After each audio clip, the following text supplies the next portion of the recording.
북한이 남북을 잇는 동해선, 경의선 일대의 도로를 폭파하려는 정황이 우리 군 감시망에 포착됐습니다. 군 당국은 북한의 혹시 모를 도발 가능성에도 대비해서 경계와 화력 대기 태세를 격상했습니다. 김대겸 기자의 보도입니다. 지난주 남북 완전 단절을 공표했던 북한이 닷새 만에 이를 실행에 옮겼습니다. 북한군이 남북을 잇는 도로인 동해선 경의선 일대에서 가림막을 설치한 채 폭발을 준비하고 있는 정황이 우리 군 감시망에 포착된 겁니다. 군 당국은 북한이 보여주기식 폭파 작업과 함께 추가 도발도 준비하는 것으로 보고 있습니다. 경의선, 동해선 등에서의 보여주기식 폭파, 또 작은 도발 이런 것들을 감행할 가능성이 있다고 보고 군은 이에 대해서 대비하고 있습니다. 합참은 북한이 도발을 감행할 경우 자위권 차원에서 강력히 응징하겠다고 경고했습니다. 특히 북한이 전방 포병부대에 사격 준비 태세 지시를 내린 데 대해서도 관련 동향을 예의주시하고 있고 만반의 대비 태세를 갖추고 있다고 말했습니다. 이에 따라 우리 군 전방 부대에도 대북 감시 경계와 화력 대기 태세 강화 등 여러 지침이 내려진 것으로 전해졌습니다. 예규와 작전 지침 변경에 대해서는 말씀드릴 수 없고 군이 선조치 후보고하고 강력히 대응하도록 하는 훈련과 지침들은 하달되어 있다고 말씀드리겠습니다.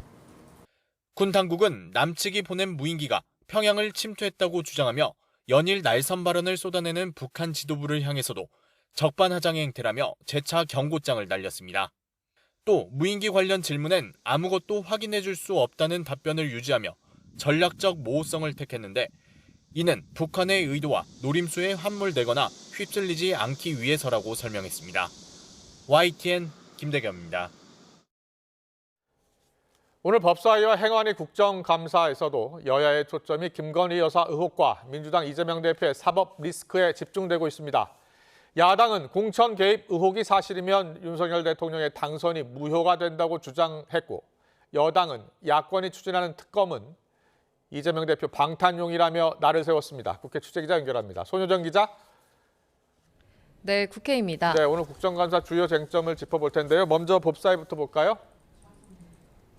네, 오늘 가장 이목이 쏠리고 있는 곳은 법제사법위원회 국정감사장입니다. 야당 위원들은 이완규 법제처장을 상대로 윤석열 대통령의 거듭된 거부권 행사를 비판하며 김건희 여사 의혹 특검이 필요하다고 주장했습니다. 특히 최근 여권에서 명태균 씨를 고리로 공천 개입 의혹까지 불거지는 상황에서 대통령이 자신이나 가족과 관련된 특검을 거부하는 게 맞느냐고 반문했습니다. 대통령이 그런 여론조사를 요구했다는 거예요. 그래서 매일같이 가서 보고했대요. 이거 불법이거든요. 당선 무효형이에요. 그래서 이와 관련해서 특검에다가 넣고 이거 조사하려고 해요. 그런데 이거 거부권 대통령의 고유권 아닙니까? 반면 국민의힘은 반복된 거부권 행사는 위헌적 법안을 일방적으로 강행 처리한 야당 탓이라고 반박했습니다. 또 민주당이 추진하는 김 여사 의혹 상설 특검엔 위헌적인 측면이 있다며 야당의 공세는 사법 리스크로부터 이 대표를 지키기 위한 의도라고 지적했습니다. 야당은 국회가 가진 모든 정책 수단을 당대표 방탄에 활용해 왔습니다. 대통령과 영부인을 대상으로 한 특검 법안들을 무더기로 발의했습니다. 한마디로 입법권의 사적 남용입니다. 이러라고 국민들이 그 큰 권한을 부여한 것이 아닙니다. 이 밖에 윤 대통령과 가까운 사이로 알려진 이완규 법제처장의 임명 배경을 두고도 여야가 설전을 주고받았습니다. 행정안전위원회 경기도 국정감사에서도 비슷한 공방이 이어졌습니다. 여당은 이재명 대표가 경기도 지사 시절 지역화폐 운용사인 코나아이에 특혜를 줬다는 의혹을 집중 부각했고, 야당은 양평고속도로 종점 변경 의혹을 소환해 김 여사 일가에 특혜를 주기 위한 것이라고 맞섰습니다. 오후부터는 공수처와 경기 남부경찰청 등 대상으로 감사도 진행되고 있습니다. 이번엔 국민의힘 소식 살펴보겠습니다. 한동훈 대표가 대통령실의 인적 쇄신이 필요하다라고 한 발언을 두고 파장이 커지고 있다고요? 네, 대통령실에 인적 쇄신이 필요하다는 한동훈 대표의 발언은 이른바 김건희 여사 라인이 있다는 의혹을 겨냥한 발언이라는 게 대체적인 분석입니다. 이들이 김 여사에게 여론을 왜곡해 전달하고 국정 운영 방향에 부정적인 영향을 끼치고 있다는 게 한 대표의 판단인데요. 오늘 국회에서 기자들을 만나 김 여사는 공적 지위가 있는 사람이 아니라며 그런 분의 라인이 존재해서는 안 된다고 공개 언급했습니다. 친윤석열계는 여당 대표가 대통령을 공격하며 대통령의 고유 권한이 인사권까지 침해하고 있다고 강하게 비판하고 있습니다. 친윤계 권성동 의원은 YTN과의 통화에서 한 대표가 요즘 여당 대표인지 민주당의 대표인지 착각할 정도라며 당을 잘못 이끄는 것에 대한 반성 없이 정부 여당의 저조한 지지율을 모두 대통령 탓이라고 밀어붙이는 건 참된 지도자의 모습이 아니라고 꼬집었습니다. 반면 친한계는 대통령실이 비선 의혹에 적극적으로 해명해야 한다며 한 대표를 지지하고 있습니다. 박정훈 의원은 라디오 인터뷰에서 국민들이 정부의 국정 운영 방식에 피로감을 느낀다는 건 부인할 수 없다며 전반적인 혁신의 기회로 삼아야 한다고 주장했습니다. 이런 가운데 윤 대통령과 한 대표는 다음 주 초 독대할 것으로 전해졌는데 이 자리에서 어떤 이야기가 오갈지 주목됩니다. 지금까지 국회에서 YTN 손유정입니다. 국민의힘 한동훈 대표가 이른바 김건희 여사 라인에 대한 인적 쇄신을 요구한 데 대해서 대통령실은 비선 조직은 없다고 반박했습니다. 대통령실에는 오직 대통령 라인만 있을 뿐이라고 했는데요. 취재기자 연결해 알아보겠습니다. 강희경 기자. 네, 용산 대통령실입니다. 네, 대통령실 입장 정리해 주세요. 네, 대통령실이 김건희 여사 라인이 대통령실에서 비선 역할을 한다는 의혹 제기에 대해 비선으로 운영되는 조직은 없다고 정면으로 반박했습니다. 국민의힘 한동훈 대표 측에서 김건희 여사 라인 인적 쇄신을 요구한 데 대해 대통령실이 처음으로 공식 입장을 내놓은 겁니다. 대통령실 고위 관계자는 기자들과 만나 여사 라인이 어딨느냐며 공적 업무 외에 비선 운영 조직은 없고 대통령실에는 오직 대통령 라인만 있다고 밝혔습니다. 또 최종 인사 결정권자는 대통령이라며 이런저런 사람이 얘기하는 유언 비어에 휘둘려선 안 된다고 지적했습니다. 한 대표가 김 여사를 겨냥해 잇따라 강경한 발언을 이어가는 데 대해 대통령실 내부적으로도 불쾌해하는 분위기가 감지됩니다. 대통령과 정말 독대할 생각이 있는지 의심스럽다거나 오는 16일 재보궐선거에서 질 경우를 대비해 알리바이를 만드는 것 아니냐는 말까지 나오는 것으로 전해졌습니다. 이른바 여사 라인으로 지목된 참모들도 선을 긋는 모습입니다. 한 대통령실 관계자는 라인이라는 게 대체 무슨 의미인지 모르겠다며 사적 인연이 전혀 없다고 말했고 다른 관계자도 비선으로 지목된 7명 가운데 김 여사와의 인연으로 대통령실에 들어온 사람은 사실상 없다고 반박했습니다. 이런 가운데 윤한 독대가 물 건너가는 것 아니냐는 우려도 일각에서 제기됐는데요. 대통령실은 재보궐선거 이후 일정 조율을 거쳐 다음 주 초쯤 이른 시일 안에 자리를 마련하겠다며 독대를 예정대로 진행하겠다는 입장을 밝혔습니다. 다만 상황상 김 여사 관련 논의가 주된 의제로 오를 것으로 보이는 만큼 독대에서 두 사람이 어느 정도의 성과를 만들어낼 수 있을지 우려하는 목소리가 점차 커지고 있습니다. 지금까지 용산 대통령실에서 YTN 강희경입니다. 신임 주중 대사에 김대기 전 대통령실 비서실장이 내정됐습니다. 정진석 대통령 비서실장은 김 내정자는 오랜 기간 경제부처에서 한중 FTA, 한중 무역 갈등 해소 등 중국과의 경제협력 사업을 추진한 경험이 풍부하다고 내정 배경을 설명했습니다. 또 중국의 사회, 문화, 역사에 대한 이해와 수준급 중국어 구사 능력이 갖추어져 양국관계 발전은 물론 격변하는 동북아 질서에서 한국 위상에 걸맞는 외교 성과도 기대된다고 말했습니다. 연세대학교 수시 모집 논술 시험장에서 시험지가 일찍 배부되면서 문제가 사전에 유출됐다는 주장이 나오자 학교 측은 사실이 아니라고 선을 그었습니다. 온라인 커뮤니티에 올라온 문제지 사진은 시험 종료 이후 불법적으로 촬영된 거라면서 시험 과정의 공정성 훼손은 없었다는 입장인데요. 취재기자 연결해 알아보겠습니다. 윤흥선 기자, 연세대 측 입장 자세히 전해주시죠. 네, 연세대학교는 어젯밤 공지사항 등을 통해 지난 12일 논술시험 전형에서 문제가 사전에 유출됐다는 주장은 사실이 아니라고 밝혔습니다. 한 고사장에서 감독관이 시간을 착각해 문제지가 일찍 배부된 건 맞지만 전자기기 전원을 끄고 가방에 넣도록 한 상태였기 때문에 온라인에 공유할 수 없었다는 건데요. 일부 인터넷 사이트에 시험 시작 전에 문제가 유출됐다며 온라인 문제지 사진은 시험 종료 이후에 불법적으로 촬영한 파일이 공유된 것으로 보인다고 설명했습니다. 그 근거로 문제지에 잘못 표기해뒀던 기호를 수정한 것과 풀이한 흔적이 남아있는 것을 들었습니다. 시험 종료 30분 전 안내에 따라 기호를 정정하고 문제를 푼 흔적이 있는 만큼 사전 촬영이 아니라 종료 이후에 찍은 거라는 겁니다. 따라서 공정성이 훼손된 건 없어 재시험 역시 고려하지 않고 있다고 학교 측은 설명했습니다. 네, 이런 학교 측의 설명에도 논란은 계속되고 있죠. 네, 그렇습니다. 연세대 측의 해명 이후에도 수험생 커뮤니티에는 불공정을 주장하는 글이 잇따르고 있습니다. 먼저 실수로라도 시험 문제를 미리 나눠준 건 누군가에겐 풀이 시간을 더 준 거라는 지적입니다. 또 사전 촬영이 아니라고 하더라도 문제지와 답안지를 회수하기 전에 휴대전화로 촬영했다는 건 시험 시간 내내 전자기기에 대한 관리가 허술했다는 걸 보여준다며 비판하고 있습니다. 전문가들도 일부 수험생들이 사전에 문제를 봤다는 정황이 확인된다면 재시험이 필요하다는 견해를 밝혔는데요. 직접 들어보시겠습니다. 짧은 시간에 공개됐다 하더라도 그 문제를 보면서 특정 수험생에게는 굉장히 좀 도움이 될 수 있던 부분들이 판단될 수 있기 때문에 사실은 재시험은 불가피한 상황으로 봐야 되지 않느냐. 교육부는 논술고사는 개별 대학 자율로 실시하는 사안이라면서도 연세대 측의 조치를 주시하고 있다고 밝혔습니다.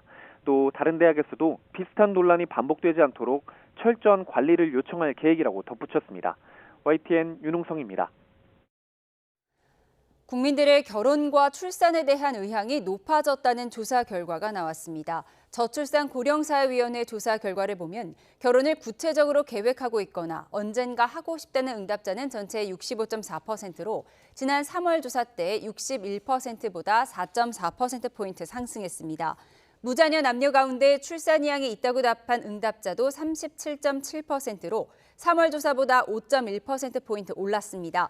다만 이미 자녀가 있는 남녀 가운데 자녀를 추가로 출산할 의향이 있다고 답한 사람은 9.3%로 이전 조사의 10.1%보다 낮아졌습니다.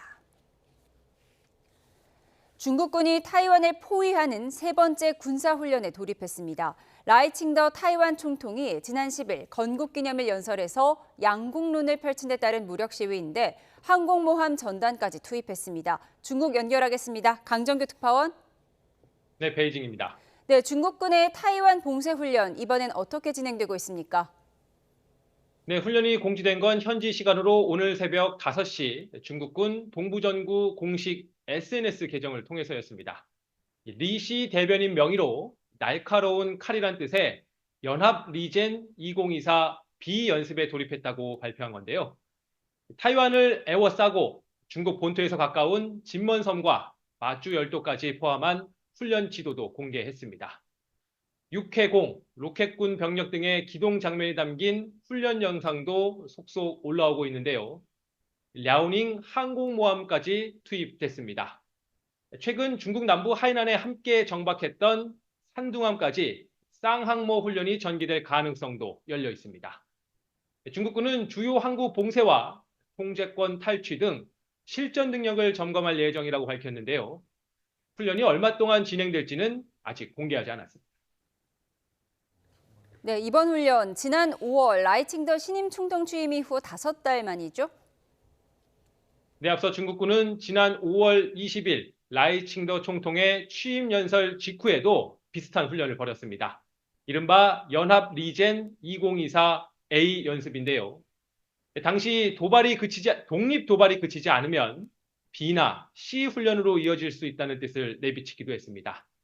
동부정부는 이번 훈련 역시 타이완 독립분열 세력에 강력한 충격과 공포를 주고 국가 주권과 통일을 수호하는 정당한 행동이라고 강조했습니다. 지난 10일 타이완 건국절 기념연설에서 라이 총통이 이른바 양국론을 펼친 것을 겨냥했다는 말이 나오는 이유인데요.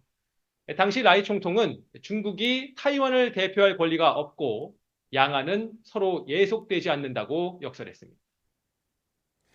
네, 이에 대해서 타이완은 어떻게 대응하고 있습니까? 네, 타이완군은 실제 행동으로 자유와 민주를 지키겠다며 규정에 따라 병력을 보내 대응했다고 밝혔습니다. 이어 라이 총통의 지난 10일 연설은 양안 관계의 현상 유지와 공동 번영 등을 추구한 만큼 중공이 말한 도발은 사실과 완전히 다르다고 반박했습니다. 그러면서 타이완 해협의 긴장 고조는 중국의 이런 비이성적인 도발과 끊임없는 위협 탓이라고 지적했습니다. 미국 국무부도 중국군의 포위 훈련을 깊이 우려하고 있다는 성명을 냈습니다. 동맹, 우방국들과 함께 중국군의 움직임을 주시하겠다며 타이완 해협의 평화와 안정을 해칠 수 있는 어떠한 행동도 자제할 것을 촉구했습니다. 지금까지 베이징에서 YTN 강정규입니다.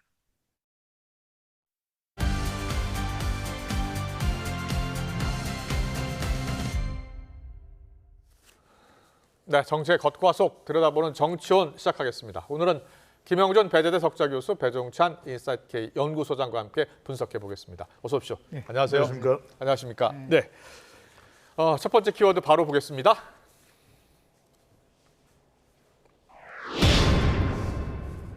한동훈 대표 연일 발언의 수위를 높이고 있는데요. 첫 번째 키워드는 공적 지위라는 표현입니다. 김 여사를 향해서 공적 지위가 없다면서 라인이 존재해서는 안 된다고 했는데요. 뭐라고 했는지 직접 들어보겠습니다. 공적 지위가 있는 사람이 아니잖아요. 그런 분의 라인이 존재한다고 국민들께서 오해하시고 언론에서 기정사실로 생각하는 것 자체가 저는 국정의 신뢰에 도움이 되지 않는다고 생각해요. 그러니까 그런 라인은 존재하면 안 됩니다. 그걸 지적합니다. 네, 한동훈 대표의 오늘 발언에 대해서 대통령실도 입장을 밝혔습니다. 대통령 라인만 있다, 비선 조직은 없다는 겁니다. 자, 어떻게 생각하세요? 공적 라인이라는 게 있을 수가 없죠. 예. 당연하게. 그러나 이제 한동훈 지금 대표는 공적 라인이 존재한다고 기정사실화 하는 것 같아요. 예, 예. 내용을 들어보면. 예. 그러면 당연히 대통령실에서는 모든 그 나름대로의 청와대에 있는 예. 비서관 행정관들은 대통령실에 속해 있는 사람이기 때문에 그 김건희 여사의 라인이라고 할 수 없다라고 주장을 하지만 실제 어떤 일을 하느냐에 따라 달라질 수 있는 거 아닌가요? 그렇죠. 그러니까 이제 지금 이제 한동훈 대표는 비서관 행정관들이 어떠한 공적인 그런 일을 하는 게 아니라 만약에 김건희 여사와 관련된 업무를 담당한다고 한다면 그거는 당연히 김건희 여사 라인이다라고 이제 해석을 하고 있고 그 부분에 대해서 뭔가 조치를 취하라라고 얘기를 하고 있는 거는 맞지만 이 부분에 대해서 명쾌하게 정말 확인된 부분들이 있느냐라고 했을 때 아마도 저게 이제 지금 문제가 되고 있었던 김대남 녹취록 속에서 그걸 근거로 얘기하는 게 아닌가. 그렇군요. 예를 들어서 뭐 거기 내용이 있지 않습니까? 뭐 쥐락펴락한다든지 이런 부분들이 좀 나와요. 김대남 전 행정관 녹취록에 나옵니다. 나오는 거를 토대로 해서 한 건지는 모르겠지만 지금 뭐 일부 언론이라든지 이런 쪽에서 이제 광범위하게 김건희 여사 라인에 대한 부분들을 마치 존재하는 것처럼 지금 나오고 있으니까 그 부분에 대해서 이제 한동훈 대표가 야 이거는 굉장히 민심 위반에 있어서의 위험한 단계까지 온 게 아니냐. 이제 그렇게 아마 지금 추론하고 있는 게 아닌가라는 생각이 듭니다. 그렇군요. 하나 더 물어볼게요. 지난 주말에는 대통령실의 인적 쇄신의 필요성도 언급을 했어요. 그 전에는 김 여사 활동 자제가 필요하다고 했어요. 계속 발언의 수위를 지금 높여가고 있거든요.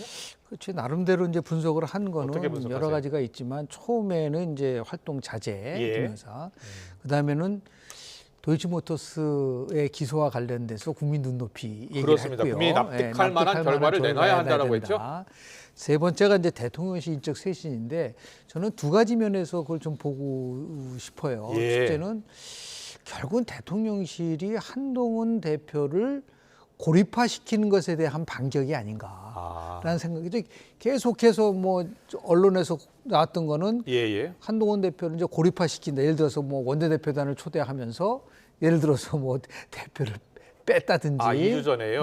그런 부분들 포함해서 이런 부분들도 있고요. 또 하나는 지금 시점상으로 보면 왜 한동훈 대표가 저렇게 갈등의 요소를 안고 있으면서 했냐면 결국은 10일 10월 16일 보궐선거를 겨냥한 것 같아요. 왜냐하면 윤석열 심판을 나오니까 윤석열 심판에 대해서 제가 확실하게 대통령에 대해서 할 말을 하면서 그 부분에 대해서 이번에 승리하면 네. 제가 바꾸겠습니다라고 하는 부분들을 좀 각인시키면서 자신의 그런 존재감을 그렇게도 높일 수 해석을 있는, 하시는군요. 왜냐하면 이게 이 예. 시점에 나올 수 있는 상황은 아니거든요. 그럼에도 예, 예. 불구하고 거꾸로 얘기하면 흐름이 그렇게 별썩 좋지 않은가 보다. 네. 그 특히 이제 여당이 강세 지역인 지역에서 예.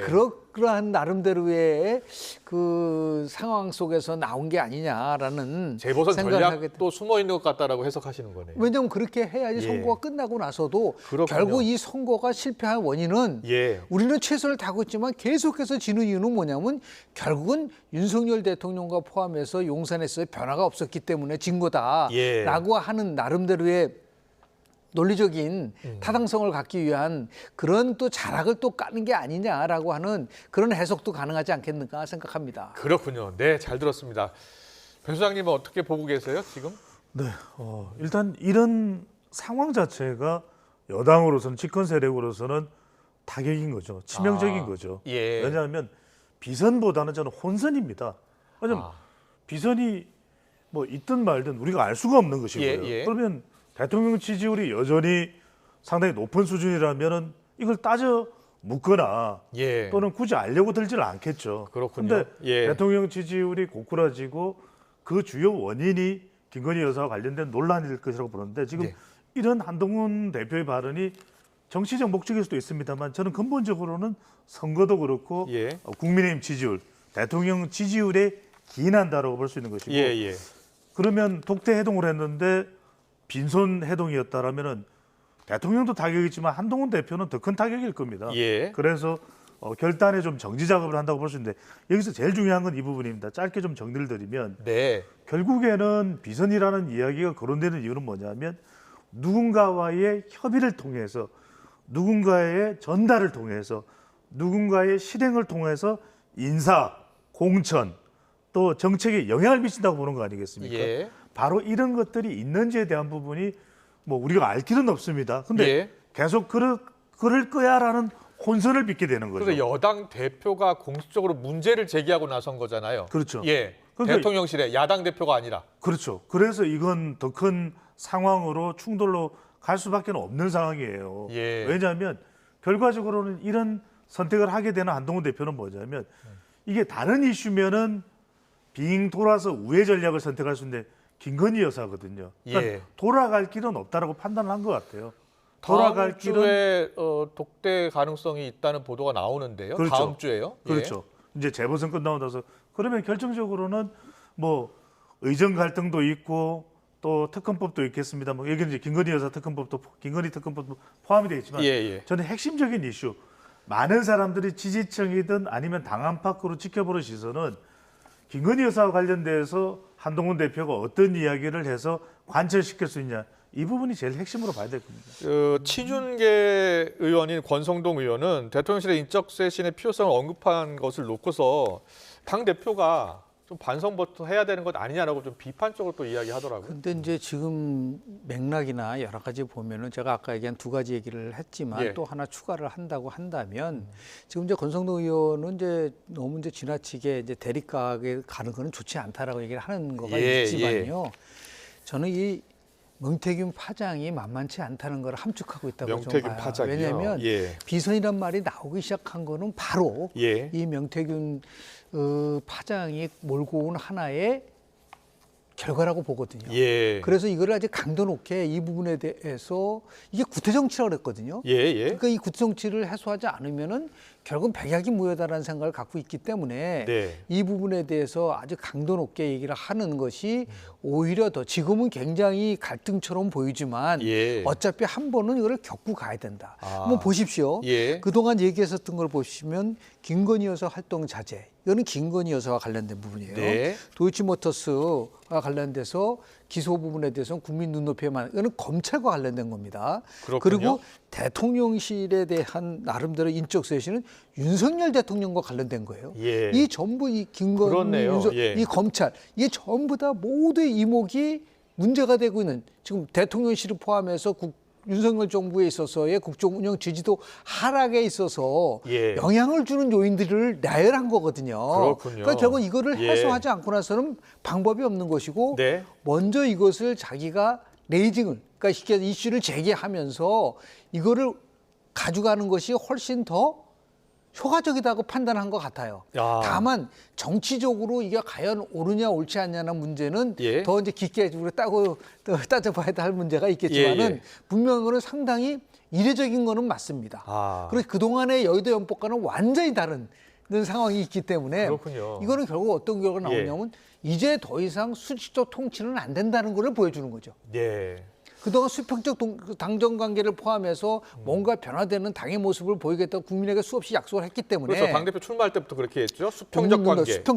이 수평적 관계가 정말 실질적으로 일어나고 있다는 것을 보여주면 대통령실은 조금 나름대로 그 뭐 손실이 있을지는 모르겠지만 예. 당은 나름대로 이거를 끌고 갈 수 있는 힘이 생길 수 있지 않을까. 그렇군요. 그러한 판단 속에서 나오는 그런 전략적인 생각이 아닌가 생각을 하게 됩니다. 네, 대통령실이 바로 입장을 밝혔잖아요. 인사 결정권자는 대통령이고 비선 조직은 없다고요?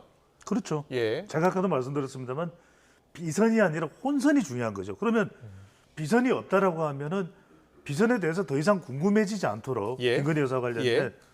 혼선을 제거하면 되는 겁니다. 네. 그 혼선을 제거하는 방법은 어쨌거나 저쨌거나 간에 김건희 여사와 관련된 논란은 계속되고 있지 않습니까? 예. 그리고 그 이슈는 더 확장되고 있거든요. 처음에는 뭐 도이치모터스다 또는 백이다, 가방이다 이랬지만 지금은 명태균, 김대남까지 인사 또 공천 이렇게까지 연결되고 있거든요. 그렇다면 이 부분에 대한 혼선을 없애면 돼요. 그러니까 예. 혼선을 없애면 비선이라는 것은 더 이상 궁금해지지 않는다는 것이죠. 알겠습니다. 잠시 뒤에 이제 독대 관련해서 더 이야기 나눠보고요. 먼저 오늘 박찬대 원내대표 뭐라고 했는지 키워드 잠깐 보고 가겠습니다. 네, 박찬대 원내대표가 오늘 해명하라라고 요구를 했습니다. 명태균발 여론조작 의혹이 눈떡이처럼 커지고 있다면서 대통령이 직접 해명해야 한다고 했는데요. 듣고 오겠습니다. 명태균 씨가 대선 1년 전부터 PNR이라는 ARS 조사업체를 통해 실시한 여론조사는 모두 50차례인데 이 중 윤석열 후보가 1위로 나온 것은 무려 49번이 됩니다. 엄중한 사안이므로 반드시 수사를 통해 사실관계를 명백하게 밝혀야 합니다. 윤석열 대통령도 이제 직접 해명해야 되지 않겠습니까? 네. 대통령이 이제 직접 해명에 나서야 한다는 주장을 박찬대 원내대표가 폈는데요. 지금 여론조사 관련한 보도가 나와서 거기에 대해서 이게 사실이라면 대통령이 직접 해명해야 된다는 거예요. 두 분 다 이제 여론조사 전문가들이시니까요. 그게 몇 가지를 어떻게 보고 계세요? 시켜줄 필요가 있는 거죠. 예. 첫 번째는 뭐냐면 지금 이제 명태균이가 했었던 여론조사 결과가 공표가 됐느냐. 공표가 됐는지 확인해야 된다. 예. 이거는 중앙선거 뭐 잘 아시겠죠? 여론조사 심의위원회라는 데가 있거든요. 이런 상황 속에서 나름대로 평가할 건데 공표는 하지 않고 그냥 참고용으로 해서 전달을 만약에 했다고 했을 때 그때는 이제 이 문제에 대해서 어떻게 이제 접근해야 되냐는 게 나오고요. 그렇군요. 두 번째는 뭐냐면 이거를 확실하게 윤석열 대통령 그때 후보 당시에 뭐 명태균만이 아니라 뭐 수많은 사람들이 여론조사 결과를 대통령 후보들한테 결국은 제공하게 돼 있습니다. 그런데 이제 뭐 어떻게 이제 그걸 판단할 거냐의 문제는 상당히 이제 나름대로 이제 그 우리가 어떻게 접근해야 되느냐라는 문제가 있지만 마지막 세 번째는 그러면 여론조사를 실시할 때 그 실시했었던 비용과 관련돼서 만약에 간접적으로 이 비용을 예를 들어서 명태균 씨한테 줬다.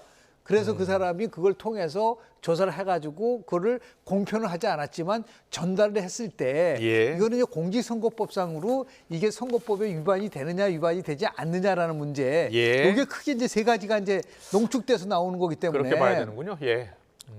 아마도 예. 그 제일 큰 거는 이제 저거는 뭐 대통령이 해명할 문제가 아니고 예. 검찰이 조사를 하게 되면은 검찰이 이 조사를 부분에 하면. 대해서 명쾌하게 지금 제가 이렇게 말씀드렸었던 부분들이 예. 더 구체적으로 명태균 씨가 여론조사에 관련된 나름대로 선거법을 위반했는지 안 했는지 예. 단순하게 인지를 하고 알고 있다는 것 때문에 해명하라 그러면 아마 제가 보기에는 민주당도 이재명 대표도 해명할 게 무지하게 많죠. 선거 과정 속에서 얼마나 많은 예. 사람을 접촉을 합니까? 그래서 그거 아주 구체적인 네. 사안과 관련돼서 아마도 조사가 이루어지라고 저는 봅니다. 그렇게 봐야 되겠군요. 어떻게 보고 계세요? 여론조사 관련해서? 조사를 하는 것은 어떤 시각에서 보느냐가 중요한데 제일 핵심 질문은 그거죠. 명태균 씨가 실시한 조사로 대선 결과가 달라졌느냐. 이게 사실은 핵심이고 예. 민주당에서 주장하는 바는 그 맥락일 겁니다. 그런데 네. 첫 번째로는 세 가지 차원에서 본다면 첫 번째로는 이 PNR 조사, 명태균 씨가 관련된 조사의 진위 여부가 가려져야 되겠죠. 예. 두 번째로는 이 조사가 그러면은 대선의 유권자들에게 영향을 주었는지 여부, 얼마나 실제적으로 이것도 간접적으로는 어느 정도 분석이 가능할 겁니다. 세 번째는 그렇군요. 뭐냐면 타 조사와의 관계인데 네. 그러면은 50차례를 실시를 했는데 그럼 다른 조사는 윤석열 후보나 이재명 후보의 순위가 어떻게 나왔느냐. 예. 그리고 실제로 우리가 많은 유권자들이 기준을 두는 그런 조사 결과들이 있을 겁니다. 한국갤럽이나 또는 또 우리가 방송사가 하는 조사들 네. 이런 조사들에 대한 또 신뢰도가 상당히 높은 편이거든요. 예. 그럼 그 조사들은 과연 어떤 후보자가 1위를 많이 했었느냐, 또 1위 하는 결과가 추세적으로 대선일에 가까워져서 나왔느냐. 그리고 또 우리가 한 가지 변수가 실제로 여론조사가 안 되는 그 여론조사 공표금지 기간 동안에 단일화가 벌어졌거든요. 예. 그러니까 이걸 여론조사 가지고만 대선 결과를 다 해석할 수가 없습니다. 네. 그래서 저는 이걸 뭐 일파만파 확대하는 사안보다는 더 중요한 것은 명태균 씨가 그러면 어떤 금전 거래라든지 조사의 조작 부분 이런 형사상으로 먼저 문제가 있는지 여부부터 가려질 필요가 있을 거라고. 그렇군요. 알겠습니다. 명태균 씨가 계속 이제 언론들과 인터뷰를 하고 있잖아요. 네. 이와 관련해서 홍준표 대구시장 같은 경우에는 선거꾼이다라고 이제 표현을 하고 있고 김재원 최고위원은 사기꾼, 허풍쟁이 이렇게 표현을 하는데 명태균 본인 자신은 인터뷰를 통해서 선거에 판을 짜는 전략가라는 주장을 펴고 있어요. 그래서 어떻게 보고 계세요? 저는 여기서 가장 중요한 것은 핵심은 첫 번째로는 예. 김재원 최고위원의 발언에 저는 공감합니다. 예. 그러니까 명태균 씨가 지금 당장에 수사나 또 조사를 받아야 되는 근거가 예. 되는 것은 바로 공천과 관련된 예, 검증 예. 거래입니다. 예. 김영선 전 의원과의 뭐 또 칠불사 상황도 있고 예. 저는 그렇다면 빨리 검찰 수사에 신속하게 들어가야 되지 않을까. 아. 그래서 이 사람의 발언이 허풍인지 아니면 광풍인지 예. 아니면 진실이 담겨 있는지 이 부분을 명확하게 명백하게 가려져야 될 필요가 있는 거죠. 이것을 단순히 어떤 여론을 끌고 가는 것이나 네. 또는 어떤 정당의 또 정치인들의 주장만으로 해석할 사안은 아니거든요. 예. 그런 점에서 보다 더 저는 법적으로 철저하게 가려지는 것이 우선돼야 될 걸로 보입니다. 지금 검찰의 수사가 진행되고 있는 상황으로 알고 있고요. 그런데 명태균 씨는 계속해서 인터뷰를 통해서 윤석열 대통령 부부와 친분이 있다. 그리고 여러 선거에서 여당 선거에서 본인이 영향력을 발휘했다라고 주장을 하고 있어요. 이렇게 이제 선거 과정에 대한 것들을 보면요, 예. 이런 겁니다. 다른 사람들은 전부 다 박빙입니다. 그런데 아닙니다. 제가 심층 조사를 했는데 지금 몇 % 이기고 있습니다라면요, 다 그쪽으로 사람 마음이 쏠리게 돼 있어요. 그렇군요. 그러면 그 사람이 이제 영향력을 갖게 되는 겁니다. 예를 들어서 또 찾게 되는 거예요. 그때 그 조사는 요새는 어떻게 새롭게 하고 계십니까? 이번 조사에서도 여전히 걱정할 필요가 없습니다라고 얘기를 하는데, 지금 명태균이 얘기한 거랑 비교를 해보면 자기가 조사한 내용하고 벼랑간 안철수와 단일화를 하라는 얘기는 냉정하게 보면요, 명태균의 조사 결과를 보면은 안철수랑 단일화 할 필요가 없는 거예요. 압도적으로 지금 윤석열 후보가 이기고 있는데 왜 단일화를 하죠? 그런 의미에서 보면 굉장히 아주 그 충돌이 많은 부분들이 있는데, 이게 바로 이제 한국 정치에서 아주 굉장히 보편적으로 나온 현상이고, 이런 것들에 대해서 유혹에 빠지기 수밖에 없고 본인이 어떻게 무슨 뭐 서울시장의 판을 짜고 다 이제 나름대로 자기의 위상을 높이기 위한 하나의 전략적인 그러한 언어라고 봐야죠. 네.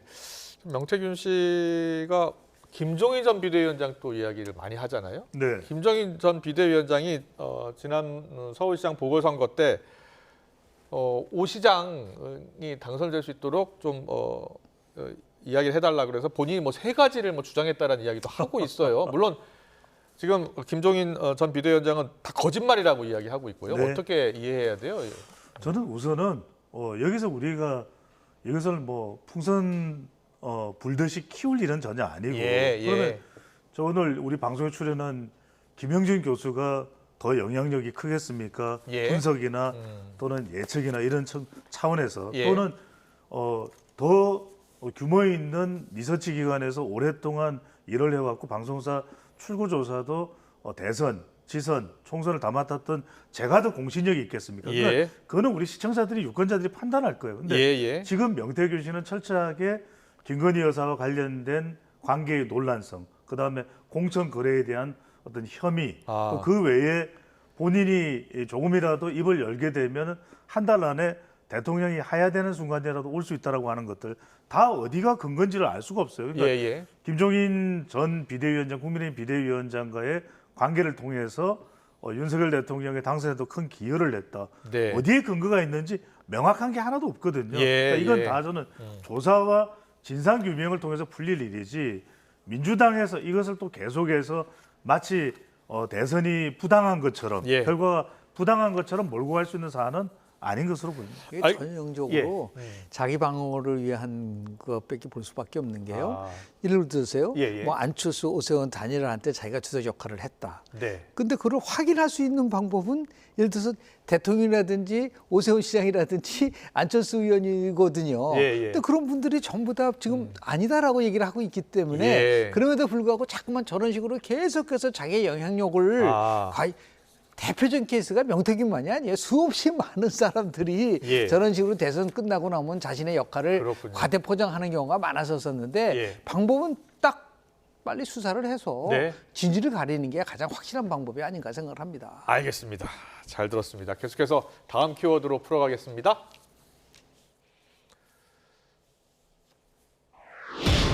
박정훈 국민의힘 의원이네요. 친한계로 분류되고 있죠. 오늘 독대와 관련해서 일정을 조율하고 있다라고 이야기하면서 일각에서 제기되는 독대 일정 불발 가능성에 대해서 부인했는데요. 듣고 오겠습니다. 오늘 이제 용산하고 대표하고 독대 일정을 조율해요. 서로 간에 의사소통을 할 거고 그래서 이제 곧 독대 날짜가 잡혀요. 한간에서는 야 이거 한 대표가 너무 몰아붙이니까 독대 깨지는 거 아니야? 뭐 이런 분위기가 조금 있었잖아요. 근데 실제로는 이 독대에 대한 수요가 양쪽 모두 강해요. 그러니까 만나야 지금 이 문제를 잘 풀 수 있다라는 그런 게 강하거든요. 지금 뭐 대통령실도 그렇고 윤 대통령도 그렇고 한동훈 대표도 서로 수요가 있다라고 그래서 지금 조율하고 있고 성사될 것이다라고 이제 이야기하고 있어요. 그렇게 보세요? 저는 그렇게 안 봅니다. 서로 수요가 있었으면 벌써 옛날에 만났죠. 그렇군요. 그렇지 않습니까? 이게 서로 전형적인 서로 치킨 게임을 하고 있는 거거든요. 치킨 게임을 하고 치킨 게임을 하고 있는데 치킨 게임에서 가장 중요한 함의는 뭐냐면요. 빨리 폭탄을 상대방한테 던지는 거예요. 그래요. 그 62년도 큐번 미술 크라이시스 때 소련하고 당시 후르시초프하고 케네디하고 했을 때 케네디가 던진 그 폭탄은 뭐냐면 아주 절묘했었어요.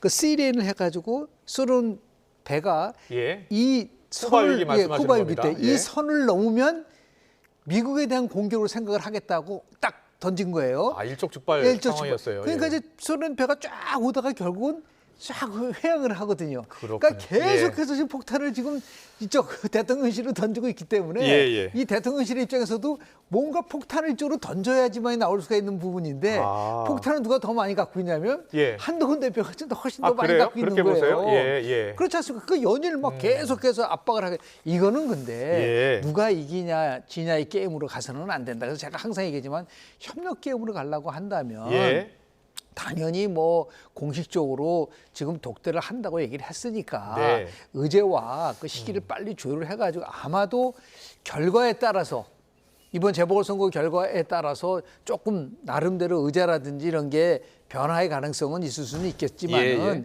결국 뭐 많은 분들이 얘기하는 거는 그거잖아요. 그러면 김건희 여사가 결국은 사과를 이끌어내냐 이끌어내지 않느냐 본인이 직접 독대 결과로 예. 오케이 그러면 김건희 여사의 사과 문제 더 나가서 이후의 행보와 관련돼서도 대통령 선거 때처럼 이제는 그냥 조용히 내조를 하는 거로 방향을 바꿀지 여부 예. 이런 것들이잖아요. 근데 이런 것이 어떻게 쉽게 해결될 수 있는 부분은 아니기 때문에 그렇군요. 그 수위를 어떻게 조절할 거냐니까 남아있는 부분들이 있는 것이지 예. 그렇다고 해서 독대를 피한다고 해서 이거를 문제를 풀어갈 수가 있을 수 있을까요? 예. 그러니까 고도의 정치력을 발휘하는 순간이 왔고 네. 그래서 이거를 풀지 못하면 양쪽 모두 다 정치력에 대해서는 F확점을 맞는 거예요. 예. 뭔가 그래도 국정을 운영하는 대통령과 집권당 대표가 만들려고 한다면 국민들이 생각하는 것보다 훨씬 더 기대보다 훨씬 더 강하게 인상을 줄 수 있는 나름대로의 해법을 제시를 해야 되지 그렇지 않고 그냥 만나기만 해가지고 그렇죠. 온다고 한다면 그건 공멸이죠. 빈손으로 끝날 수는 없겠죠. 뭔가 조율을 할 것이고 그래서 한동훈 대표가 계속 요구하고 있는 거기에는 그 배경이 있는 것이고요. 그렇습니다. 예. 그 핵심에는 예. 김건희 여사와 관련된 것이 문제들. 가장 크게 예. 지금 작동되고 있는 게 아닌가라는 생각을 합니다. 그렇군요. 저는 교수님하고 조금 생각이 다른데 네. 저는 치킨 게임인 줄 알기 때문에 예. 치킨 해동을 할 것이다. 오히려. 예. 그러니까 많은 사람들이 기대하지 않는 이유는 예. 지금까지도 안 됐는데 독대한다고 잘 될까라는 의구심이거든요. 오늘 당장 비선 라인은 안 된다라고 얘기하고 그러니까요. 대통령실은 비선 라인 없다고 이야기하고 예. 그러니까 이대로 가면은 충돌하는 분위기잖아요. 공멸이죠. 예. 저는 그걸 윤석열 대통령도 또 한동훈 대표도 모를 리가 없을 것이고 더군다나 예. 이제 만나는 해동의 날짜 자체가 재보선 이후거든요. 그러니까 네. 재보선도 지금 어떤 결과가 나올지는 모르겠습니다만 재보선 결과에 따라서 위기 인식은 더 커질 수밖에 자, 없다. 재보선 결과에 따라서 모레 재보선이 있으니까요. 그러니까요. 결과에 따라서 어떻게 달라질 것으로 보시는 거예요? 그러니까요. 예. 결과가 그래도 뭐 부산 금정이든 예. 강화를 가져오는 상황이 된다. 국민의힘이. 국민의힘이 예. 그러면은 조금 더 뭐 아주 큰 여유는 아니더라도 예. 조금의 여유가 있는 그런 해동이 될 수 있을지 몰라도 지금 부산 금정은 박빙이라고 하던데요. 뭐 예. 서울 교육감도 그렇고 예. 일단은 전반적인 대통령 지지율이나 국힘 지지율이 좋지 않은 상황 아니겠습니까? 예. 그렇다면 저는 이런 정체적 난구에서 치킨 게임으로 가면 공멸하는데 네. 여기서 윤석열 대통령이 태도를 좀 바꿀 여지는 있다고 봅니다. 왜 그러냐면 예. 이게 워낙 김건희 여사와 관련된 이슈다 보니까 이미 학습 효과가 있죠. 네. 이전에 박근혜 대통령 때 최순실 사태라든지 그런 걸 누구보다도 잘하는 사람이 또 윤석열 대통령일 겁니다. 예. 그렇다면 저는 지금의 상황이 핵심 지지 기반인 대륙주, 예. 대구 경북 60대 70대 이상 또 주부청까지도 이탈하고 있고 네. 뭐 중수청은요 중도나 수도권이나 청년청은 응감생심이고 이대로 가면은 뭐 시간적 여유는 있지만 지방선거도 뭐 이 기대가 어려울 겁니다. 그렇다면 저는 적어도 독대라는 형식보다는 결과를 좀 만들어내죠. 의정 갈등도 계속 깊어지면은 연말 가면 상황은 더 어려워질 수밖에 예. 없고 그런 상황에서 이재명 대표의 11월 위기설이 오더라도 작동하지 않을 가능성이 높고 그렇다면 저는 오히려 그런 공멸과 공도동망이라는 상황을 누구보다도 잘 아는 두 사람이 네. 두 사람 다 검사 출신 아닙니까? 예. 그러면은 저는 적어도 치킨 게임이 아니라 치킨 해동으로 급회전할 가능성도 열려 있다. 알겠습니다. 네. 자, 오늘 나온 리얼미터 여론조사를 보고서 좀 더 이야기 나눠볼게요. 독대를 하더라도 결과물이 있어야 된다라고 계속 그렇습니다. 말씀하셨잖아요. 어떤 결과물이 나와야 될 것 같습니까? 지금 국정수행평가 지지율 보니까 리얼미터 조사인데 25.8, 2주 전 25.8과 같은 조사고요. 그리고 10월 첫째 주 27.9에서 조금 더 떨어진 거예요. 자, 어떤 결과를 저 리얼미터 결정 결과가 나와야 된다고 조사에서는 두 가지 함의가 예. 있잖아요. 하나는 지금 부정평가가 71.3%예요. 네. 71.3%는 지금까지 나온 모든 조사에서 가장 높은 부정평가지 부정평가요? 않습니까? 71.3. 예. 또 하나는 뭐냐면 대통령이 지금 외교 순방을 하고 있고 그 나름대로 뭔가 열심히 한다거나 생각을 하고 있는데 불구하고 지지율은 떨어지고 있다. 그러니까 결국 뭐냐면 아까 말씀드린 것처럼 많은 국민들이 생각할 때 정부 여당의 지지율이 떨어지는 거는 한동훈 대표가 이끄는 국민의힘보다는 대통령실이 나름대로 이 문제를 해결하기 위한 나름대로 결단을 해야 된다는 걸 보여주는 거 아닌가요? 근데 그거를 제대로 읽고 있는 거죠. 아까 치킨 회동이라고 하는데 치킨만 먹는 게 그래서 치킨 게임을 제가 항상 얘기하지만 협력 게임으로 바꾸려고 한다면 저는 어떤 생각을 하게 되냐면요. 한동훈 대표가 왜 저런 식으로 계속 에스컬레이션 이걸 자꾸만 올리느냐. 그걸 이제 개인적으로 저는 이제 좀 분석을 해보면 윤석열 대통령을 가장 잘하는 사람이 누굴까요? 저는 한동훈 대표라고 봅니다. 그렇게 보세요? 저는 그렇게 봅니다. 그 누구보다도 잘한다. 그러면 여기서 본인이 밀리면 자기는 죽는다라는 나름 그게 결국은 오히려 둘이 다 살 수 있는 방안을 만들어낼 수 있지 않을까라고 하는 또 그리고 윤석열 대통령은 승부사적 기질이 있거든요. 그러니까 그런 것들을 같이 이렇게 감안해 본다고 한다면 의외로 결과가 나름대로 국민들이 기대한 만큼의 결과가 나올 수 있는 그런 개연성은 있다라고 봅니다. 네, 알겠습니다. 오늘 정치원은 여기까지 듣겠습니다. 배종찬 인사이트K 연구소장, 김영준 배재대 석재교수와 함께했습니다. 잘 들었습니다. 네, 고맙습니다. 고맙습니다. 재밌었습니다.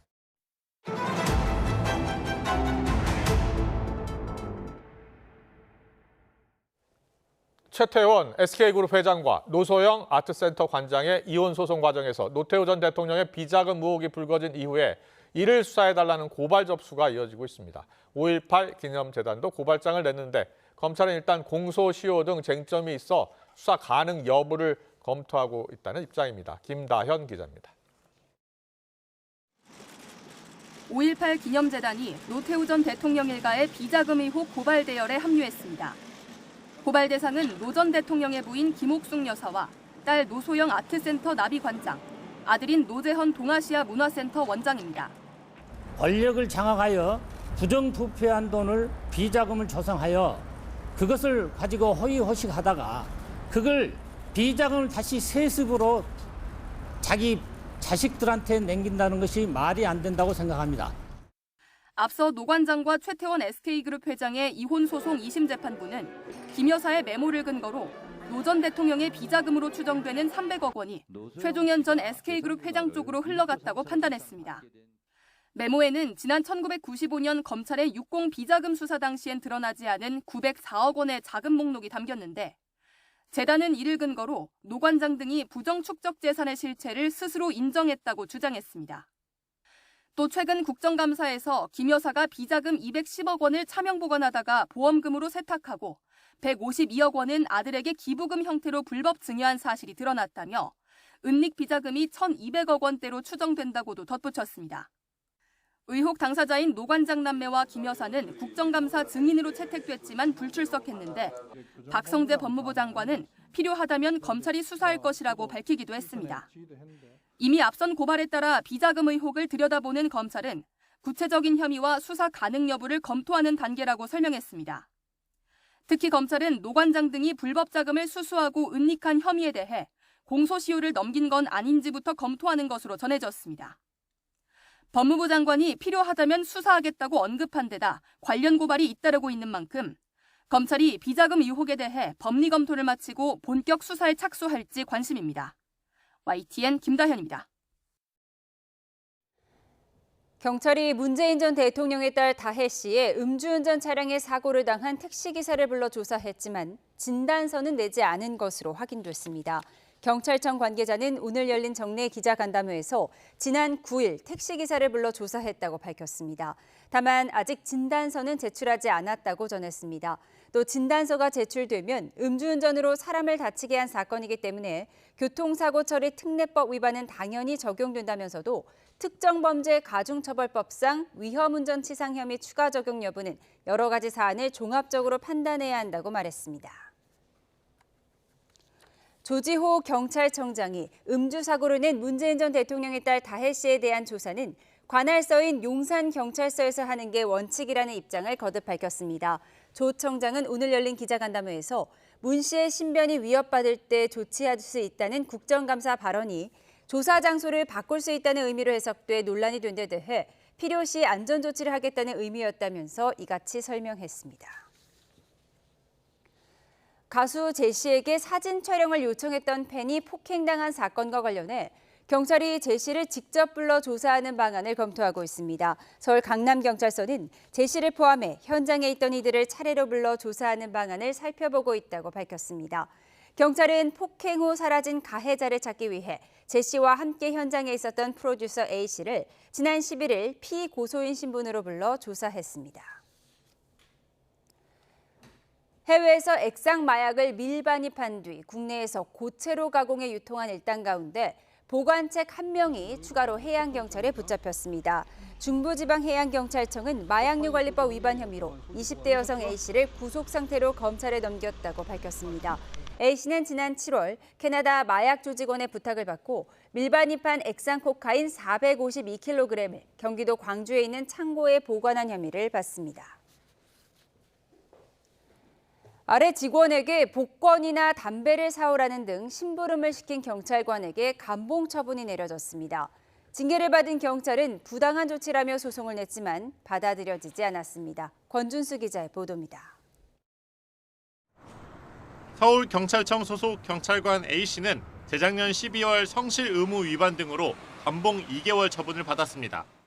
일선경찰서 팀장으로 근무하며 아래 직원에게 1등이 많이 나오는 편의점에 들러 로또를 사오라거나 담배를 사오라는 등 반복해서 심부름을 시킨 것으로 조사됐기 때문입니다.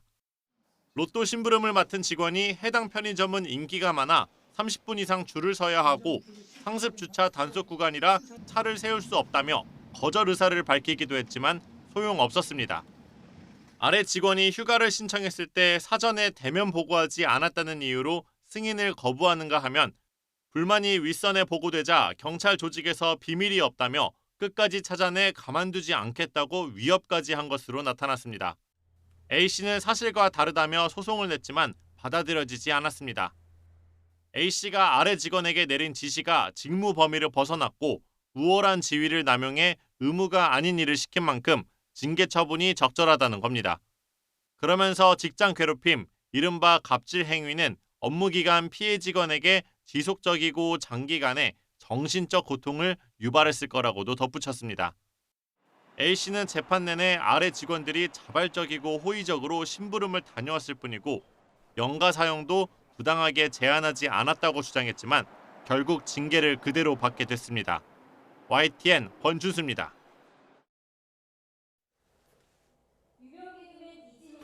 돌연 과거 불법 도박 사실을 밝혔습니다. 이진호 씨는 오늘 SNS에 장문의 사과 글을 올렸는데요. 함께 보시겠습니다. 네, 4년 전 인터넷 불법 도박 사이트에서 게임을 시작한 뒤 감당하기 힘든 빚을 떠안게 됐고 이미 많은 사람들에게 돈을 빌린 상태라는 설명입니다. 채무자에게 매달 꾸준히 돈을 갚아가고 있고 죽을 때까지 갚겠다고도 말했는데요. 이 씨가 돈을 빌린 사람 중에는 연예인도 일부 포함된 것으로 알려졌습니다. 2022년 BTS 지민에게 1억 원을 빌리고 안 갚았고 개그맨 이수근 등에게도 돈을 빌린 것으로 알려졌습니다. 이 씨처럼 불법 사이버 도박의 유혹에 빠진 성인들은 매년 늘고 있습니다. 2018년 4,400여 명 수준이었던 불법 사이버 도박 피의자 수는 단속 등의 영향으로 줄었다지만 지난해엔 5,400여 명으로 크게 늘었습니다. 이진호는 모르는 번호로 전화가 올 때면 심장이 뛰고 세상에 알려질까 하루하루 매맞는 기분이었다고 말했는데요. 사과나 고백보다도 과거 도박에 빠져 마구 빌린 거액의 돈 조속히 갚는 것이 우선순위일 것 같습니다.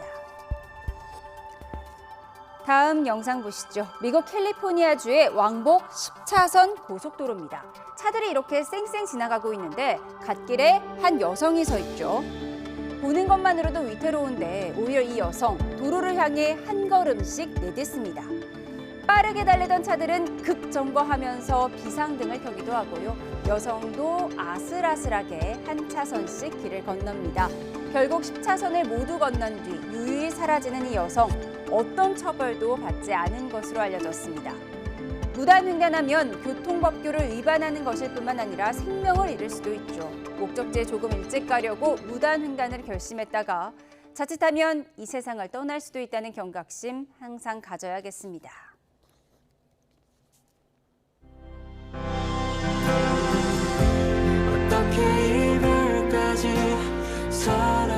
지금 들으시는 이 노래, 노벨 문학상을 수상한 소설가 한강 작가가 가장 좋아하는 노래의 반주입니다.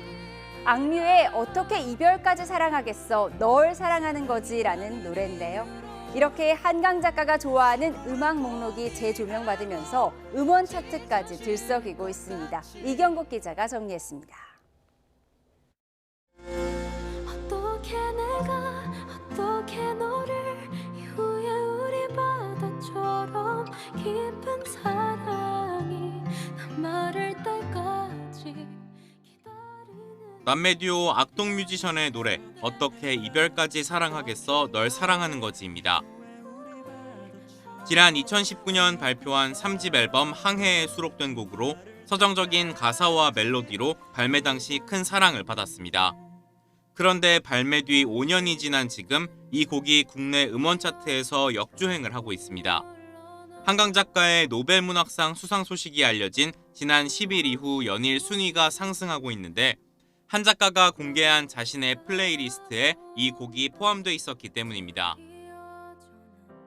이 곡은 작별하지 않는다 초고를 다 쓰고서 택시를 탔는데 이 노래가 너무나 유명한 노래라서 나오고 있었어요. 갑자기 마지막 부분에 가사가 전혀 다른 의미로 다가오면서 저도 모르게 눈물이 흘렀던 기억이 있어요. 뮤직비디오 영상에는 문학 천재와 음악 천재가 통했다, 노벨상 수상곡이 된 것을 축하한다는 등의 댓글도 잇따랐습니다. 이와 함께 김광석의 나의 노래,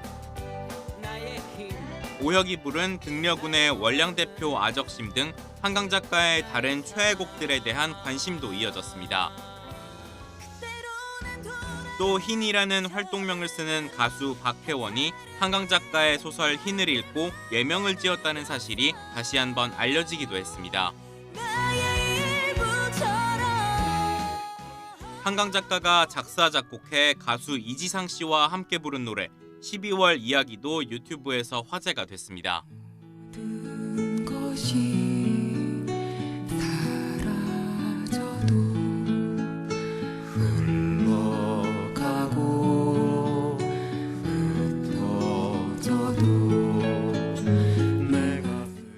한강 작가는 지난 2007년 산문집 가만가만 부르는 노래를 펴내며 이 곡을 포함해 직접 만든 10곡의 노래를 부록으로 공개한 바 있습니다.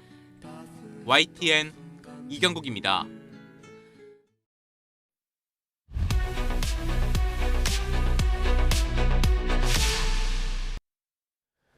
남북 연결 도로를 모두 끊어버리겠다고 선언했던 북한이 경의선과 동해선 도로 폭파를 실제로 준비하고 있는 정황이 포착됐습니다. 네, 우리 측 무인기가 평양 상공에 침입했다고 주장하면서 발언 수위도 높이고 있죠. 조한범 통일연구원 석좌 연구위원과 자세히 알아보겠습니다. 어서 오십시오. 안녕하세요. 안녕하세요. 예, 경의선 동해선 이 도로 폭파 정황이 지금 포착이 됐어요. 실제로 감행할 것으로 보십니까? 네, 이상 징후는 아니에요. 왜냐하면 그래요? 지금 우리가 복기를 해보면 예. 지난해 연말 노동당 전원회의에서 김 위원장이 남북을 전쟁 관계로 전환했어요. 네. 최대 철두철미 추적이라고. 그리고 1월 최고인민회의에서는 영토를 북한만으로 규정해라. 네. 통일 민족 개념을 삭제하라 헌법에서. 요 상황이거든요. 예. 근데 이번에 최고인민회의 했는데 영토 통일 민족 이건 얘기가 전혀 없어요. 그러니까요. 그건 못한 거예요. 그런데 김정은 10월 7일 날 김정은이 김정은 종합 군사대학에 가서 뭐라고 말했냐면은 내가 이국가론이라고 말했다. 남한을 의식하는 것도 소름 끼친다 그랬거든요. 그러니까 통일민족 개념의 삭제는 실패했지만 그 김일성 유언이니까요. 그러나 적대적 이국가론은 다시 한번 얘기한 거예요. 그렇군요. 영원히 딴 길을 가겠다. 그러니까 지금 전쟁 중인 관계로 전환을 했으니까 MDL 군사분계선을 요새화하고 있는 거예요. 그렇군요. 그리고 남북을 잇는 모든 선을 끊어버리는 거니까 조만간 폭파할 겁니다. 폭파해서 그를 아예 끊어버릴 겁니다. 그렇게 보시는군요. 근데 이제 만약에 폭파한다면 이 도로가 비무장지대에 걸쳐 있잖아요. 어느 지점을 폭파하느냐도 의미가 다를 것 같은데요. 왜냐하면 이제 비무장지대 안에서 군사행위는 원래 정전협정 위반이에요. 그러나 뭐 그걸 지키는 사람들이 아니니까 자기들이 해당하는 그러니까 남북을 연결하는 도로 중에 자기들 구역에서 해결할 수 있는 문제들은 모두 제거하겠다는 거예요. 그러니까 영구히 다른 나라로 가겠다는 걸 예. 지금 행동에 옮기고 있는 겁니다. 예. 그렇군요. 그렇다면 언제가 시점이 될 것 같습니까? 뭐 저거는 준비가 되는 대로 할 가능성이 높아요. 왜냐하면 저게 예. 갑작스러운 상황이 아니고 예. 지금 무인기와 관련 없이 지금 해오던 방벽 작업, 남북 동해선 철거 모든 단절 작업과 연관이 되어 있다 이렇게 보시면 돼요. 그렇군요. 예, 알겠습니다. 그동안 뭐 가로등도 철거하고 그럼요. 펜스도 철거하고 예. 그랬으니까요. 일관된 작업이라고 보시면 돼요. 예. 뭐 그런가 하면 이제 무인기가 평양 상공을 침투했다 이러면서 도발 수위를 높이고 있는데요. 지금 발언 수위도 상당히 높아요. 예. 왜냐하면 지금 어느 상황이냐면요. 예, 어느 상황이에요? 지금 우리 군 당국이 지금 확인 안 해주고 있는 거예요? 근데 우리가 이제 복귀를 해보면 이렇게 됩니다. 예. 지금 올 4월부터 민간단체가 전단을 보냈어요. 그때부터 바람이 불거든요. 예. 그랬더니 5월 28일 날 오늘 쓰레기 풍선을 보냈어요. 그랬더니 우리 군이 심리전 방송을 했어요. 네. 여기에 대해서 북한이 집중적인 쓰레기 풍선, 이제 오물은 안 보내고 있고요. 그렇군요. 이 상황에서 이제 저 무인기 사건이 터진 거거든요. 예, 지금 화면에 나오는 게 지금 북한에서 공개한 화면이에요. 그렇죠. 예. 그러니까 북한 표현대로 발표대로라면 10월 3일, 9일, 예. 10일 세 차례 심야에 걸쳐 무인기가 평양에 침투했고, 예. 그것도 중구역. 중구역이면 우리 지금 광화문이거든요. 네.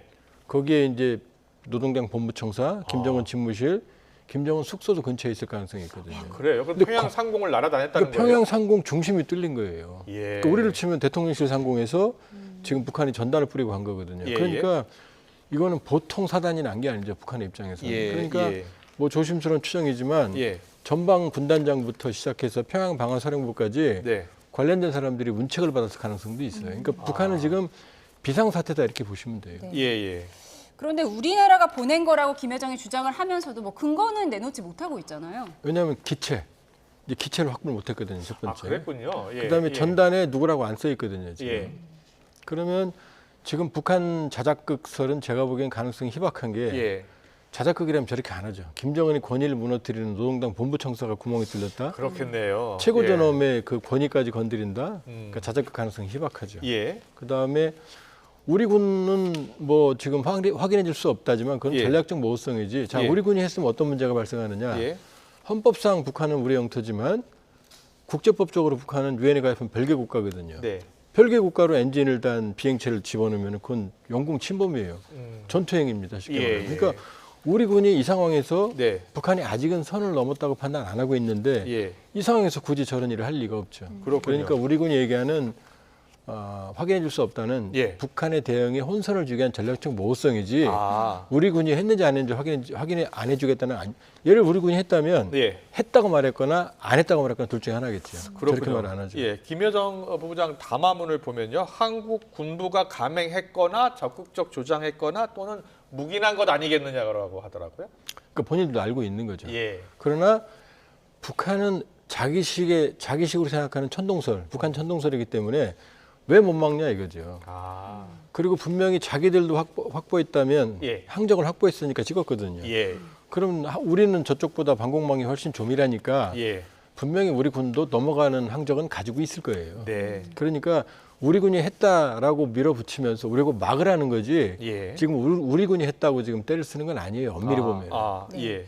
김여정의 발언 수위가 높아지고 있는데 어제 노동신문에는요. 네. 온 나라가 통째로 분노의 활화산으로 화했다라는 제목으로 이제 글을 썼어요. 그래서 격분하는 주민들 반응까지 실었는데 이런 건 좀 이례적인 반응 아닌가요? 이례적이죠. 왜냐하면 북한이 지금까지 5월 28일부터 지난 11일까지 28번 쓰레기 풍선 보냈거든요. 예. 그럼 북한 주민한테 안 알리고 있거든요. 그렇군요. 근데 이번의 경우는 이렇게 보셔야 돼요. 예. 3일, 9일, 10일 날 분명히 북한 성명에 보면 예. 평양 상공에 수많은 삐라를 뿌렸다 그랬거든요. 네. 그럼 평양 주민들이 주웠을 거 아니에요. 아, 그랬겠네요. 그럼 막을 수가 없는 거죠, 지금 상황은. 아. 그러니까 감출 수 없는 상황이고 예, 예. 그런 상황이라면 남북을 전쟁 관계로 선언했고 지금 요새하고 있는 상황이니까 네. 차라리 대남 적개심을 고조시키는 체제 결석을 계기로 삼지 않은 전략으로 보여집니다. 그렇게도 볼 수 있겠네요. 이게 노동신문을 통해서 공개한다는 것은 주민들이 볼 수 있다는 거 아니에요? 그럼요. 그렇군요. 그러니까 북한으로서는 수모죠. 예. 평양 상황 본인들이 그동안 직간접적으로 한 얘기가 평양이 가장 조밀한 방공망. 실제 그렇습니다. 방공망이 방공망으로는. 뚫려버린 거니까. 근데 이제 그 방공망이 조밀하지만 예. 이게 성능이 나쁜 거죠.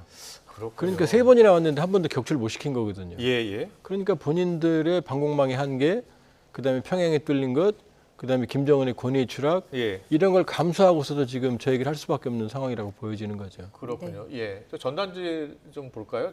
전단지에 어떤 내용들이 있었습니까? 저 전단지에는 이제 뭐 김일성이 뭐 사치품을 쓴다. 저 김정은이. 그다음에 뭐 식량을 사면 얼마다 이런 내용인데 사실 전문적인 대북 단체들은 전단을 저렇게 안 만들어요. 아, 그래요? 네, 저것보다 다른 방식. 예. 저건 우리 쪽의 언어지 대한민국에 쓰는 언어지 북한 주민들이 알아듣는 언어가 아니거든요. 예.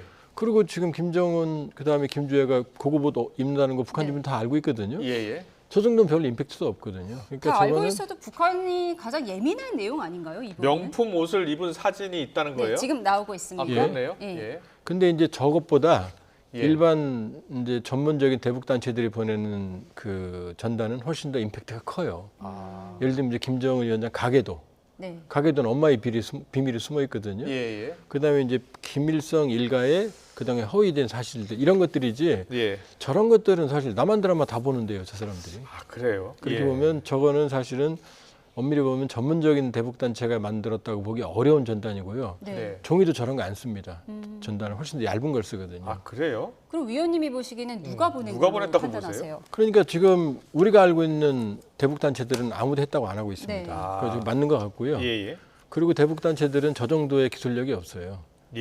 저 정도의 그 드론 기술은 높은 기술은 아니거든요. 그러니까 아마 동호회 정도면은 저 정도 충분히 합니다. 금액도 얼마 안 들어요. 한 300~400만 원 정도만 하거든요.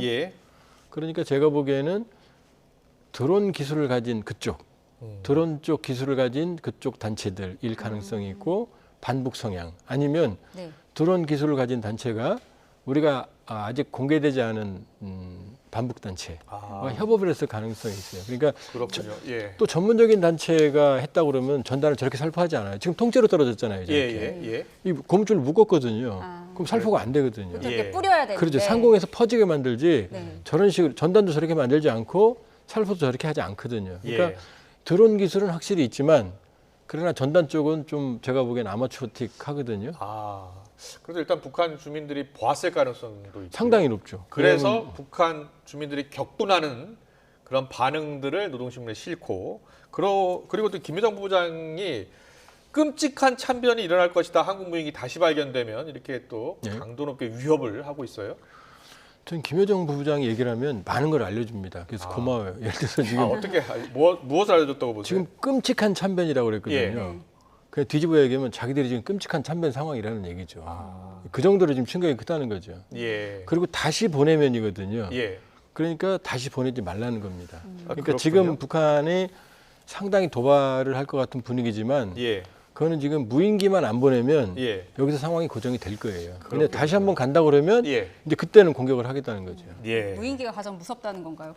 지금 평양 중심부가 뚫렸잖아요. 그렇죠. 무인기에서 그리고 앞서 이제 저희가 전단지를 보여드렸는데 전단지 내용도 김정은이나 그 지도 체제에게 큰 타격이 될 수 있잖아요. 일단은 뭐든 타격이 되죠. 근데 과거에도 지금 탈북하신 분들, 오래되신 분들 얘기를 들어보면 김일성 종합대학 안에서도 전단을 발견한 적이 있대요. 그러니까 어제 오늘 일은 아니죠. 근데 중요한 건 이게 무인기로 와서 김정은 위원장 집무실, 노동당 본부청사 위에서 뿌렸다는 거죠. 그럼 북한으로서는 이거 어마어마한 상처죠. 그러면 그 평양을 보호하고 또 방공망을 책임지는 그런 군 장성들 다 이번에 크게 문책을 받겠는데요. 최소 징계는 불가피하죠. 전선에서부터. 왜냐하면은 과거에 코로나 시기에 강화도 쪽에서 개성으로 다시 탈북민이 다시 올라가서 고향으로 돌아간 사람이 있거든요. 그때 고라이는 모두 문책 받았다고 그랬거든요. 그랬군요. 그러니까 이번은 소위 북한 말로 최고저놈 김정은의 머리 위에서 뿌려졌으니까 만일에 김정은 회장 머리 위에서 폭탄을 떨어뜨릴 수 있었던 거 아니에요. 어마어마한 사단이 난 거죠. 그렇군요. 말씀하신 대로 북한이 가장 두려워하는 무인기, 북한은 이렇게 한국 무인기의 평양 침투를 주장하면서 또다시 쓰레기 풍선을 보냈는데 이번에는 GPS 장치가 발견됐다고 해요. 근데 이제 그것도 우리가 이제 좀 아셔야 되는 게 우리 민간단체는 이미 오래전부터 써왔어요. GPS를. 우리나라 민간단체가 이제 풍선을 북한에 보낼 때 GPS 장치를 달았었다고요? 그래서 벌써 몇 년 됐어요.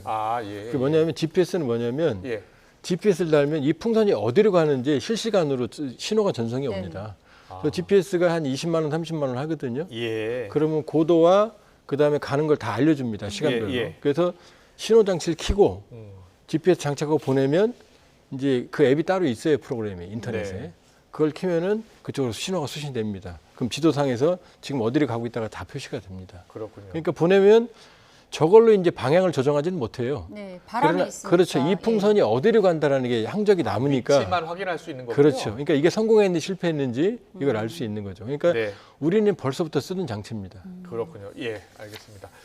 그 마지막 질문을 드리려고 하는데 북한이 그동안 우리나라에요? 그 파란색 무인기 많이 보내지 않았나요? 거의 10여 차례 보냈죠. 10여 차례. 10여 차례 보냈고 2020년 12월에는 대통령실 근처까지 왔거든요. 무인기를 더 보내지 않을까요? 그러면 북한이? 지금은 자기들이 타격이 크니까 예. 우리 쪽에서 추가적인 조치가 없으면 먼저 보내진 않을 거예요. 그러나 우리 쪽에서 보내면 격추하거나 아니면 보복으로 이쪽에 이제 그 무인기를 보내겠죠. 이미 그렇게 경고했어요, 김여정 부부장이. 예. 우리나라 얼마 전에 무기 공개할 때 그 북한의 무인기를 격추할 수 있는 레이저 무기를 공개한 적이 있잖아요. 예. 예. 아직은 실전에서 검증이 안 됐거든요. 예. 그러니까 실전에서 검증됐다면 그 풍선도 터뜨릴 수 있거든요. 예.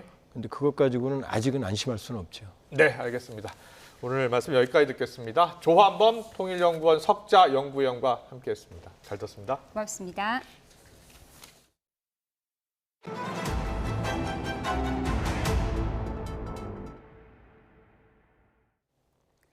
아프리카 돼지열병부터 시작해 럼피스킨과 조류 인플루엔자까지 모두 지금 퍼지고 있는 가축 전염병입니다. 대부분 심각 단계인데 농가와 방역 당국이 바짝 긴장하고 있습니다. 지환 기자의 보도입니다.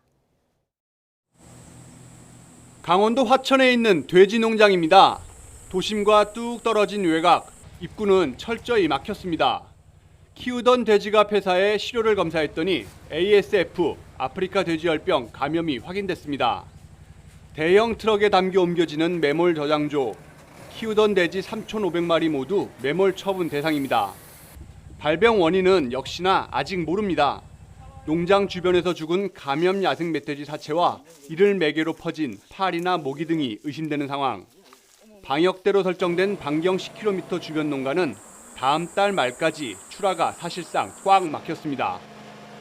3주를 또 잡으면 40일이야. 그러면 40일 후에 돼지를 빼라 그러면 11월 말일경이란 말이야. 11월 말일. 그 안에 우리 지금 출하해야 되는데 큰일 났어. 아이. 아프리카 돼지열병 ASF의 경우 지난 2019년, 그러니까 5년 전부터 이곳 강원도는 심각 단계를 유지하고 있습니다. 그런데 이게 다가 아닙니다. 전국적으로 보면 소는 럼피스킨, 조류의 경우 고병원성 AI가 곳곳에서 발병한 상태입니다. 1급 가축 전염병인 럼피스킨은 모기 같은 흡혈곤충이 옮깁니다. 폐사율은 10% 이하로 높지 않지만 소는 식욕 부진, 젖소는 우유 생산량 감소로 이어집니다. 올해는 지난해보다 2달 빨리 발생했습니다. 조류도 심상치 않습니다. 앞서 전북 군산 만경강 야생조류 분변에서 H5 고병원성 조류 인플루엔자가 확인됐습니다. AI 조류 인플루엔자의 경우 특히 유동적인 철새 이동 경로가 방역 변수입니다. 아프리카 돼지 열병하고 그다음에 고병원성 조류 인플루엔자는 심각 단계에 지금 있고요. 럼피스킨이 발생되고 그 연접되어 있는 시국 같은 경우는 지금 현재 심각 단계고 나머지는 주의 단계에 있습니다. 쌀쌀해진 날씨와 함께 여기저기서 확산하는 가축 전염병. 방역 당국은 예찰과 소독에 집중하는 한편 어느 농장이든 증상 발견 즉시 신고해달라고 당부했습니다. YTN 지환입니다. 노벨문학상 수상으로 열풍을 몰고 온 한강의 소설 원작 영화들이 상영관에서 재개봉합니다. CGV는 한강의 노벨문학상 수상을 기념해 영화 채식주의자와 흉터 2편을 오는 17일부터 특별 상영한다고 밝혔습니다. 전국 CGV 극장 45곳에서 만날 수 있고 티켓 가격은 채식주의자가 10,000원, 흉터가 6,000원입니다. 경남 거제에서 우리나라에서 최초로 스테고사이러스 공룡 발자국 화석이 발견됐습니다. 거제시는 사등면 청곡리 일대에서 스테고사이러스, 하드로사이러스류 등 공룡 발자국 화석을 발견했다고 밝혔습니다. 스테고사우루스는 1억 5,500만 년 전부터 1억 5천만 년까지 살았던 초식 공룡입니다. 거제시는 물갈퀴 새와 진동새 발자국 화석 등 10종류가 넘는 동물 흔적도 발견돼 백악기의 높은 생물 다양성을 보여준다고 덧붙였습니다. 서울시가 너구리를 포함한 야생동물을 통해 전파되는 광견병을 예방하기 위해 미끼 예방약을 살포한 가운데 만약 발견할 경우 만지지 말라고 시민들에게 당부했습니다. 시는 오는 28일까지 서울 시내 주요 산, 하천 주변에 야생동물용 광견병 예방약 3만 7천 개를 살포한다면서 사람의 채취가 묻을 경우 야생동물이 먹지 않을 수 있다고 설명했습니다. 인터넷 불법 도박 사실을 고백한 개그맨 이진호 씨가 지인에게 돈을 빌린 뒤 갚지 않은 혐의로 지난 6월에 고소됐던 것으로 확인됐습니다. 서울 강남경찰서는 지난 6월 경기 고양경찰서에 접수된 이 씨에 대한 사기 혐의 고소장을 넘겨받았습니다. 이때 이 씨는 돈을 갚을 능력이 없는데도 지인에게 수천만 원을 빌린 뒤 갚지 않은 혐의로 고소됐던 것으로 확인됐습니다. 하지만 경찰은 지난 9월 초 당사자 간의 합의가 이루어져 피해자가 고소를 취하하면서도 사건을 불송치한 것으로 파악됐습니다. 다만 이 고소 사건이 불법 도박으로 인한 금전 거래 때문인지는 확인되지 않았습니다. 미국 대선을 3주 정도 앞두고 트럼프의 지지율 상승세로 해리스와의 격차가 더욱 줄어들고 있다는 여론조사 결과가 나왔습니다. 이런 가운데 해리스와 바이든 측근들 간의 불화설도 불거졌습니다. 워싱턴에서 권준기 특파원의 보도입니다. 해리스 부통령은 최근 허리케인 피해를 입은 노스캐롤라이나에서 교회를 방문했습니다. 허리케인 피해 복구를 위한 지원을 약속하면서 각종 음모론을 편 트럼프 전 대통령에 대해서도 날을 세웠습니다. And I think sadly, frankly, the motives are quite transparent. To gain some advantage for themselves. To play politics with other people's heartbreak, and it is unconscionable. 미국 극우 복음주의 개신교 단체는 워싱턴 DC에서 대규모 집회를 열고 트럼프 전 대통령의 당선과 미국의 구원을 기도했습니다. 트럼프 전 대통령은 민주당 텃밭인 캘리포니아 주에서 외연 확장을 시도했습니다. We become the party of common sense. You know, we call it common sense. We're conservative. Who the hell knows? We might even be a little bit liberal, but you know what? We have common sense. We have common sense. 해리스와 트럼프의 전국 지지율은 2%포인트 차이로 여전히 박빙인 것으로 나타났습니다. 지난달 TV 토론 직후에 비해 격차가 줄어들며 결과 예측을 더욱 어렵게 만들었습니다. 뉴욕타임스는 전통적인 민주당 지지층인 히스패닉계의 해리스 지지율이 위험할 정도로 낮다고 보도했습니다. 오바마 때 70%에 달한 지지율이 지금은 56%로 떨어졌다는 겁니다. 반면 트럼프는 강경한 불법 이민 메시지에도 히스패닉계 지지율이 2016년 28%에서 최근 37%로 오른 것으로 집계됐습니다. 이런 가운데 바이든과 해리스 측근들 간의 불협화음이 심화하고 있다는 언론 보도도 나왔습니다. 바이든 측은 재선 포기를 여전히 아쉬워하고 해리스 측은 백악관의 미지근한 협조가 서운하다며 대선을 코앞에 두고 양측 간 긴장이 고조되고 있다고 악시오스는 전했습니다. 워싱턴에서 YTN 권준기입니다. 유엔 평화유지군을 향해 레바논에서 철수하라고 요구하는 이스라엘 군이 이번엔 유엔군 기지 정문을 탱크로 부수고 진입했습니다. 유엔은 이스라엘이 국제법을 어기고 있다며 전쟁 범죄에 해당할 수 있다고 맹비난했습니다. 홍주혜 기자입니다. 이스라엘군이 기자들을 숲으로 데려왔습니다. 헤즈볼라가 판 땅굴을 발견했다며 대전차 미사일과 소총 등 군사 장비를 들여오는 통로로 쓰였다고 주장합니다. 그러면서 땅굴과 유엔군 시설의 거리가 아주 가깝다고 강조합니다.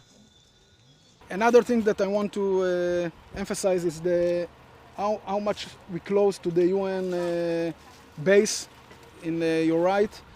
It's less than 200 meters from us. 같은 날 새벽 레바논 주둔 유엔 평화유지군 기지엔 이스라엘군 메르카바 탱크 2대가 진입했습니다. 정문을 부수고 들어와 기지 조명을 끄라고 요구하다가 45분 만에 돌아갔다는 게 평화유지군 측 설명입니다.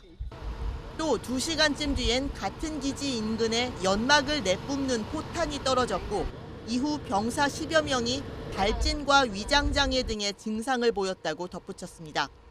이처럼 이스라엘은 레바논 남부 유엔 평화유지군 기지 주변에서 군사 활동을 이어가고 있습니다.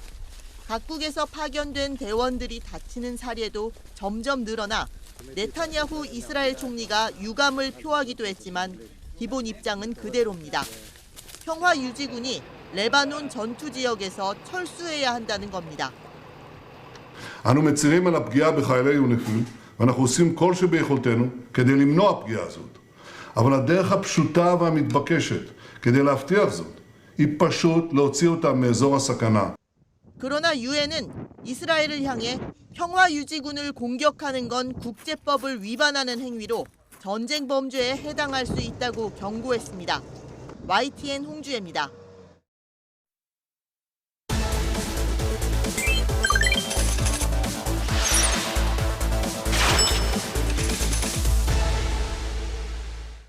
네, 경제 이슈 쉽게 풀어드리는 경제픽 시작하겠습니다. 오늘은 오동건 기자와 함께합니다. 어서 오세요. 어서 오십시오. 네, 안녕하십니까. 안녕하세요. 바로 첫 번째 키워드 보겠습니다.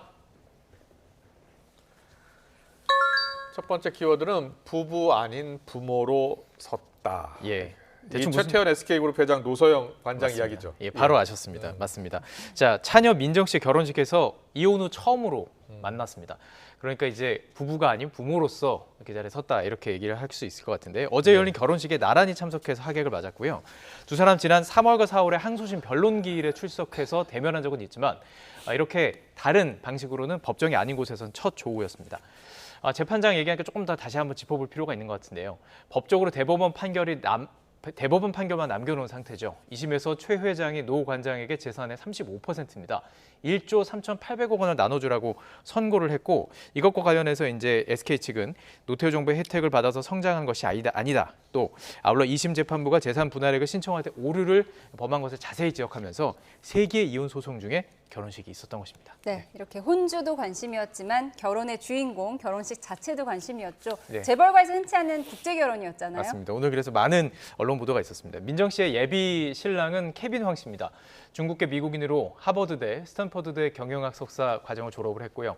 미 해병대 예비군장교로 캘리포니아에서 복무 중입니다.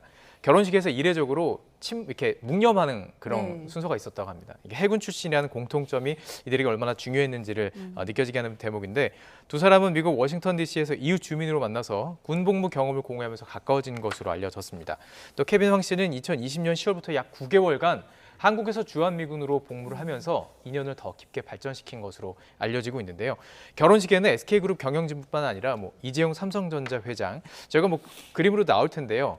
좀 저희가 영상으로 담은 부분이 있기 때문에 이재용 삼성전자 회장 맞습니다. 이게 철저하게 그 비공개인데 저희가 이렇게 살짝 담은 게 있어서 멀리서 좀 찍은 부분들이 있는데요.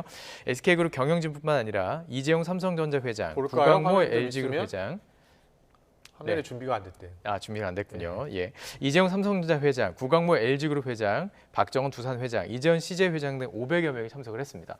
재벌가나 연예인 가운데 바로 이 장면입니다. 예. 이 모습을 보면 여는 결혼식과 다름이 없는 것도 같아요. 이제 들어가서 하객들을 맞이하는 많이 온다. 예, 그렇습니다.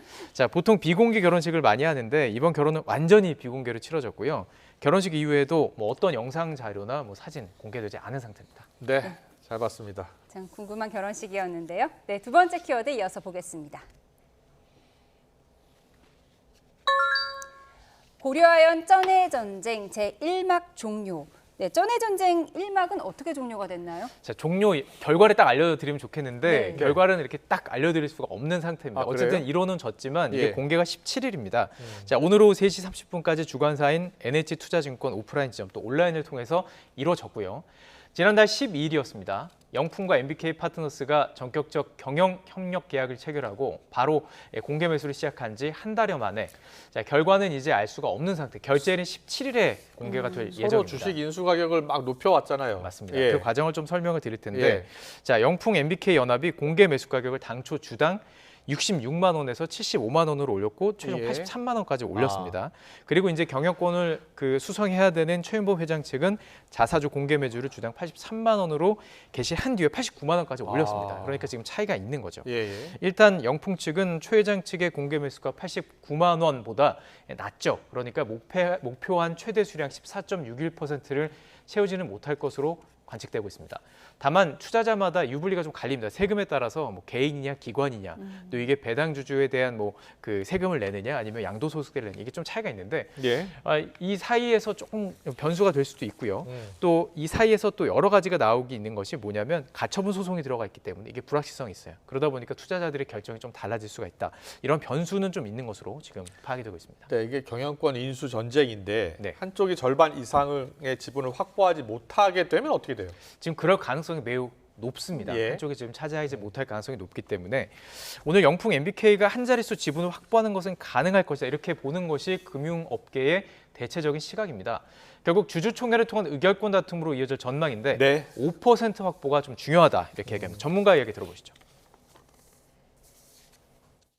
현재 지분 구조는 MBK 영풍 연합 측이나 최윤범 고려아연 측이 동일하게 33%, 뭐 0. 몇 % 차임을 가지고 있기 때문에 만약에 MBK 쪽에서 최소 5% 이상의 지분을 확보한다면 향후 경영 의사결정이나 주주총회에서 상당한 저지선을 마련할 수 있을 것이고 반면에 최윤범 고려아연 쪽에서는 지금 매입하는 게 자사주 매입이기 때문에 추가적으로 의결권 확보가 불가능합니다. 자, 이 내용 좀 그래픽으로도 자세히 좀 보여드릴 텐데요. 지금 보시면 33% 영풍 MBK 그리고 이제 고려 아연 측이 33%로 지금 파악하는 이유가 16.4% 지금 보시면 알 텐데요. 지금 나머지가 그러니까 23%가 됩니다. 이게 지금 어떻게 확보하느냐에 따라서 확 달라질 수가 있는데 고려아연 측은 현대차와 LG화학 등 주요 주주가 최윤범 회장 측의 우군으로 지금 보고 있기 때문에 현재 지분이 비등비등하다 이렇게 지금 주장을 하는 것입니다. 그래서 이번 공개 매수를 통해서 15%가 어디로 가느냐 이게 가장 중요한 것이죠. 자, 영풍과 MBK 측의 전망은 최 회장 측의 최대 의결권 16.5% 정도로 지금 보고 있는 겁니다. 그러다 보니까 해볼만 하다 이런 생각을 갖고 있는 거죠. 이번에 의결권 없는 자사주를 사들여서 재무 건전성을 악화시킨 점 최윤범 회장 측이 그렇게 하고 있다는 주장이죠. 그러다 보니까 임시주주총회를 등해서 뭐 강조할 이 부분을 강조해서 아무래도 의결권을 가져오겠다 이런 주장인데 의결권을 놓고 쩌는 전쟁 2차전이 예고된 상황이다 이렇게 분석할 수 있을 것 같습니다. 알겠습니다. 잘 들었습니다. 마지막 키워드는 영상과 함께 확인하겠습니다.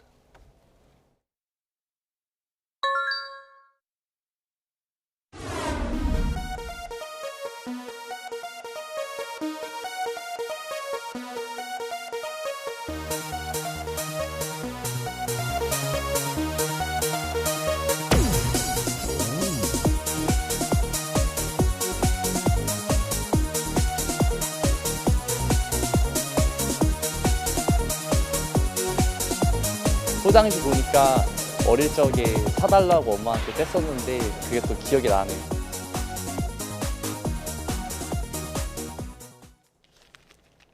네, 레트로 마케팅, 복고 마케팅. 자, 추억을 먹는다. 요즘 복고 마케팅 핫 아이템 뭡니까? 예, 자 가져오셨네요. 가져왔습니다. 바로 보여드리죠, 뭐. 자, 이 포장지만 보시면 다 알 텐데. 네. 자, 이게 바로 좀 더 자세히 보여주세요. 예, 이게 바로 제가 이제 좀 가렸습니다. 이거 상표명은 가렸고. 저도 군대에서 이걸 먹었었습니다. 근데 이게 2022년에 바뀐 포장이에요. 네. 이렇게 바뀌었습니다. 이게 2022년까지는 죄송합니다. 2002년까지는 이 포장을 그랬군요. 김영생 이 군대에서 이거 드셨나요? 그렇습니다. 네, 저도 이걸 먹었습니다. 자, 아냐 모르냐에 따라서 세대 차이가 느껴지겠네요. 네, 알겠습니다. 예, 그런데 왜 저렇게 바꾼 겁니까? 자, 이런 말씀드리겠습니다. 자, 우리가 즐겨 먹는 과자류에도 스테디셀러가 있고요. 사실 이런 거 하나가 잘 나가면 그 기업은 거의 뭐 먹고 산다라고도 좀 볼 수가 있습니다. 네. 그런데 왜 이걸 다시 갔느냐? 맛은 크게 변함이 없는데 포장만 바꾼 거거든요. 이유를 녹취를 좀 들어보시면 알 것 같은데 추억을 자극하는 게 있습니다. 함께 들어보시죠. 월남 갔을 때 이렇게 이제 부대에서 간식으로 나눠주는 경우가 있거든. 그러면 그때 이걸 받아봐가지고 먹어본 기억이 갑자기 나가지고. 음식이 좀 붉어지셨어요. 네, 네. 제가 지금 영상을 좀 잘랐는데 사실 울컥하시는 게 좀 네. 보여요. 추억에 그래요? 잠겨서 예, 이제 예. 눈물을 흘리시는 것 같은데 그렇군요. 언제 포장이 바뀐 거예요? 이게 2002년, 그러니까 이게 1974년에 시작이 됐고 한 28년 정도 유지가 되다가 이게 바뀐 겁니다. 사실 저도 이걸 딱 받아보고 그 군 시절에 특히 이제 그 훈련병 시절에 이거 하나 이렇게 가져가던 기억이 나거든요. 그런 기억이 나서 울컥을 했던 것 같습니다. 예. 자, 그런데 이게 50주년 한정판이라고 적혀 있는데요? 네, 지금 그 말씀을 드리려고 예, 했습니다. 예. 지금 이게 한두 가지가 아닙니다. 뭐 지금 나오고 있는 화면에 나오는 뭐 이런 치킨 너겟류 그리고 네. 껌도 있어요. 예전에 많이 씹던 그런 껌류도 네. 다시 지금 나오는데 나오고 이게 있네요. 한정판으로 내놓은 겁니다. 그러니까 이게 추억을 소비하고 추억을 좀 간직하라 그런 의미가 될 텐데요. 자, 이걸 전문가들이 어떻게 분석하냐면 사실 이런 레트로 소비가 복고 소비가 불황에 많이 이용이 된다고 합니다. 왜냐하면 향수를 자극한 소비. 네. 이것 통해서 뭔가 불안 심리가 높아진대요. 네. 뭔가 불안하잖아요. 근데 그렇군요. 향수가 뭔가 안정감을 주기 때문에 이런 향수를 통한 어떤 이 레트로 마케팅이 많이 벌어진다고 하는데 문제는 앞으로도 많아질까 하는 우려입니다. 지금 어쨌든 경제가 나아져야 하는데 크게 나아지는 어떤 뭐 모멘텀이 없기 때문에 예. 앞으로도 이제 복고 마케팅이 좀 많이 있지 않을까. 또 나올 때마다 제가 좀 하나씩 소개를 드리도록 하겠습니다. 알겠습니다. 잘 들었습니다. 오늘 경제픽은 경제부 오동우 기자와 함께했습니다. 잘 들었습니다. 고맙습니다. 네, 이어서 기업 뉴스 전해드리겠습니다. 현대건설이 영국 정부의 소형 모듈 원전 SMR 사업자 최종 후보군에 올랐습니다. 현대건설은 미국 홀텍의 영국 법인인 홀텍 브리튼과 팀을 꾸려 4개 사업자가 경쟁하는 최종 후보에 올랐다고 밝혔습니다. 영국 원자력청은 올해 말 4개 사업자 가운데 2곳을 파트너사로 최종 선정할 예정입니다. 정의선 현대차그룹 회장이 취임 4주년을 맞았습니다. 정 회장 체제 아래 현대차는 세계 완성차 톱3가 됐고 친환경차 판매로 위기 대응 역량을 보였다는 평가를 받고 있습니다. 쿠팡이 광주 첨단 물류센터 준공식을 열고 본격적인 운영에 들어갔습니다. 이 물류센터는 호남권 최대 규모인 축구장 22개 규모로 자율운반 로봇 등 자동화 물류 설비를 도입했습니다. 쿠팡 측은 지역민을 우선으로 2,000명을 직고용해 청년 고용률을 높이겠다고 밝혔습니다. 동아오츠카가 시각장애인들의 달리기를 돕는 전문 가이드 러너 양성 프로그램을 진행했습니다. 가이드 러너는 혼자 달리기 어려운 시각장애인을 돕는 역할을 하는데 동아오츠카 측은 8주 동안의 프로그램을 통해 전문 가이드 러너 20명을 양성했다고 설명했습니다. KT가 오랜 기간 유무선 상품을 이용하고 있는 가족들을 대상으로 AI와 함께하는 캠핑 행사를 진행했습니다. KT는 지난 11일부터 유무선 상품 장기 이용 고객 89가족을 강원도 횡성군 KT 전용 캠핑장에 초대했다고 밝혔습니다. 한 주의 시작인 오늘 하늘에 먹구름이 가득했습니다. 서울에서는 하늘만 흐리지만 현재 충청 이남 지역에는 가을비가 이어지고 있는데요. 전남 해안에는 점차 강한 비구름이 유입되고 있습니다. 밤사이 남부 해안에는 시간당 최고 30mm의 강한 비가 집중되겠는데요. 내일까지 최고 80에서 100mm 이상의 많은 비가 쏟아지겠습니다. 이례적인 가을 호우에 대비 철저히 해주셔야겠습니다. 중부지방에 내리는 양은 5에서 20mm로 많지 않겠는데요. 다만 내일 아침 출근길 서울동 수도권에도 비가 지날 수 있겠습니다. 중부에서는 오전 중 비가 모두 그치겠고요. 남부에서는 오후까지 이어지겠습니다. 비구름이 이불 역할을 하면서 내일 아침 공기는 부드럽겠습니다. 서울 17도, 대전과 대구 18도 보이겠고요. 낮에는 날씨가 오늘보다 따뜻하겠습니다. 서울 23도, 광주와 대구 24도까지 올라가겠습니다. 날씨였습니다. 네, 월요일 뉴스온 여기서 마치겠습니다. 함께해 주신 여러분 고맙습니다.